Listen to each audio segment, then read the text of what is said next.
The elder shepherd retorted, "What do these outsiders have to teach us?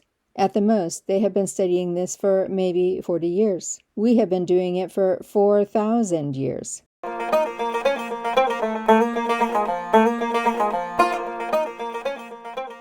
Welcome to Let Nomads Move You, the podcast that takes you on a journey into the lives, cultures, and wisdom of nomadic peoples around the world.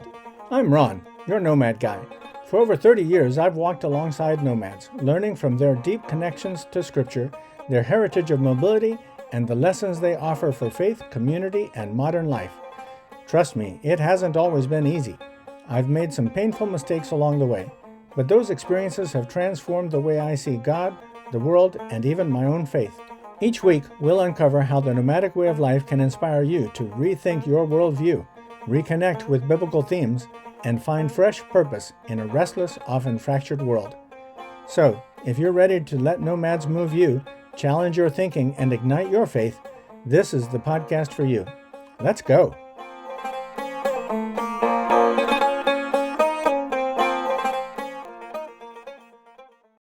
Have you ever thought you were helping someone only to realize later they didn't actually need your help?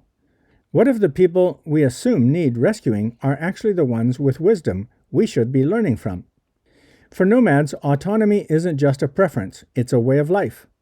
Their survival, their identity, and their freedom depend on it.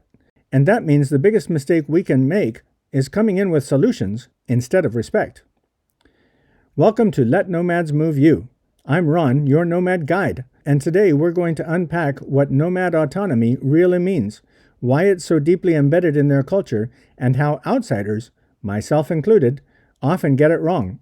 I'll share stories from my own experience, including an early blunder that taught me a huge lesson. By the end of this episode, you'll understand why nomads don't need fixing, but they do need something else from us: humility, respect, and a willingness to learn. Let's go! They don't need you. Understanding nomad autonomy. Question: have you ever been in a place where you felt entirely unwelcome, not because of anything you did, but simply because you weren't one of them? For nomads, this boundary isn't just about being part of the in crowd. It's a matter of community survival. And the only way to really be an insider is by birth. It has to do with ancestry. But before we get into the details of autonomy, let's recap our working definition from the first post. Nomads are not individualistic. Rather, the networking of relationships, both externally and internally, seems built into their DNA. Internally, they're organized as clans or tribes. They see mobility as a resource, even if they don't appear to use it. They highly value their group's autonomy, and they see themselves as distinct from people with a sedentary heritage. This week, we're going to unpack the value of autonomy. Nomads highly value their group's autonomy. As described in the first post, nomads don't like outsiders telling them what to do. This can, and often does, lead to conflict, including with national and regional governments.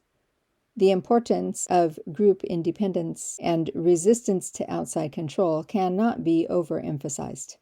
They love their sense of freedom. This will require great sensitivity in your own approach to nomads. Don't make Ron's mistake. One spring, an international team of veterinarians came for a visit to their location with some shepherds on migration. One shepherd elder asked in his language, "Mr. Ron, who are these people, and why have they come?" Unthinkingly, he replied, "They have come to teach us about best practices in sheep and goat health and breeding." The elder shepherd retorted, "What do these outsiders have to teach us? At the most, they have been studying this for maybe 40 years. We have been doing it for 4,000 years. Politically, we think of one state or country governing itself without interference from other states or countries. It sounds scandalous to think of an outside country contributing large sums of money to a political campaign, or otherwise trying to influence our government. In the same way, nomads and other tribal-oriented peoples take pride in their group's autonomy, although they may be located under another government's jurisdiction. In St. Paul, Minnesota, USA, there are large Somali communities who reportedly reject city police interference, claiming religious freedom from outside control. But the issues involved are more about particular Somali customs than Islam. It is more of an us versus them autonomy issue. Now, what comes to your mind when you hear the word autonomy? Independence, freedom, resistance to outside control? Individual nomads do not generally think of themselves as autonomous from their community, the way individualistic Americans might. Ron never even asked his own mother and father's advice in choosing a wife or a place to live. His nomad friends think this is sad and even scandalous. An individual nomad can make independent decisions, but he or she must make those decisions in the context of his or her relationships within the community. Autonomy intersects with organization by tribes and clans. Even among the clans of a single tribe, there are strict boundaries between insiders and outsiders.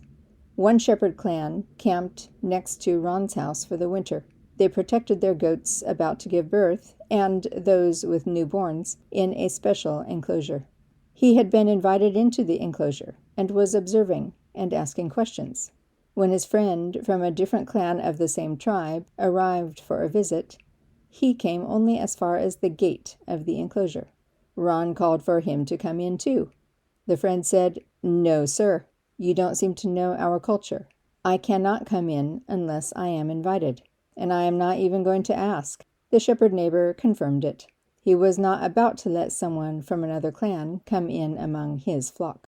He had his reasons for letting in Ron, a complete foreigner, but not letting in the man from his own tribe, but not from his clan. Autonomy involves mutual commitment over generations. On one level, it has to do with a strong sense of mutual responsibility, as well as the mutual benefit of being connected to one another. That responsibility is more powerful than the phrase that is expressed in the U.S. Marines, binding former individuals into one body, because the sense of unity goes beyond a lifetime. It defines us versus them, guaranteeing defense of one another against all external threats, including the extended families of those individuals, from before birth to after death. This is not rugged individualism, but a collective autonomy as a tribe or group. For whole clans and tribes of Somali, Tuareg, Fulani, Pashtun, and Bedouin, as well as Navajo, Cree, and Dakota tribes, this does not have to be taught or preached. It was already there generations before the person was born, and continues long after they are gone. It is endemic, part of their very being for hundreds, if not thousands of years. The time limitation is only based on eras in which, due to internal or external turmoil, pre-existing relationships were dissolved or broken, but then they would be quickly reformed along other lines. It remains for their own group's mutual protection and provision, two words that form the core of the biblical meaning of barakah, blessing. Why are they like this? Well, think about it. Where do nomads typically live? They live in rugged wilderness areas or on the fringes of sedentary societies. In such environments where survival depends on their own capacity to deal with the harsh realities of terrain, climate, wild animals, and unfriendly neighbors, nomads must make their own way and must not rely on outsiders. Autonomy contributes to how nomads network with outsiders for the good of the tribe. This internal trust and wariness of outsiders also gives them substantial freedom of movement, which contributes to their sense of freedom. They can go, do, and live wherever they want, according to their own needs and opportunities. Allowing outsiders to dictate their decisions often has negative consequences for nomads and increases mistrust over generations of experience. Ron has heard many times about a government that tried to force nomads into sedentary housing projects with promises of nice buildings and the amenities of civilized life in or close to cities. What did they actually get? Poorly constructed buildings, water and electric lines that ceased to function soon after the officials left, and lack of access to grazing areas or markets. They lost their livestock or other livelihoods and could not compete for jobs in the city. Even if there were jobs, they are not the types of opportunities that nomads have experience with. So now those nomads are more resistant and distrustful. Clearly, nomad autonomy has its challenges. In episode 2, about natural networking with outsiders, we saw that this can mean allegiances with certain groups against others. And when war happens in one era, animosity can be carried on so long that few recall why the two groups hate each other. When asked, "Why are you fighting them?" the answer may come back, "Because 500 years ago they did this to us." As outsiders, we need to be careful not to label nomad autonomy as merely stubbornness. Rather, it contributes to their adaptability in adverse conditions. The high value they place on loyalty and mutual dependence within the group is essential for their survival. This has allowed nomads to preserve their culture and identity in ways sedentary groups have not. Even this can lead to conflict with outsiders. 3 biblical examples are Daniel 3:12, Jews who refuse to worship foreign gods; Ezra 4:13 through 16. The Jews were accused of being a rebellious, troublesome people; Esther 3:8 through 9. Haman recognized that the Jews had different customs. Us versus them is a two-way street. So, how does this impact your approach to nomads? First, learn from Ron's early mistakes. Don't come in as a rescuer. Nomads don't need you to fix them. They've survived for millennia without your help. Start by building trust. Respect their autonomy and show that you understand and value it by becoming their student. Be a careful and observant listener. Don't be quick to offer solutions. Ask questions that invite them to share their perspective. When Ron translated to the veterinarian the old shepherd's resistance to teachers, the vet showed him a better attitude. He said, "Tell them, no, actually, we didn't come to teach you. We can see that your animals are quite healthy and reproductive. We want to learn more about your practices so that when we go home or travel elsewhere and see that animals are not doing so well, we can share the lessons we've learned from you." This changed everything, and they all went on to learn tremendous things from one another. How does understanding autonomy help us better engage with nomads while also deepening our appreciation for freedom in God's design? What can we learn from the nomad emphasis on autonomy that challenges our own perspectives on freedom and control?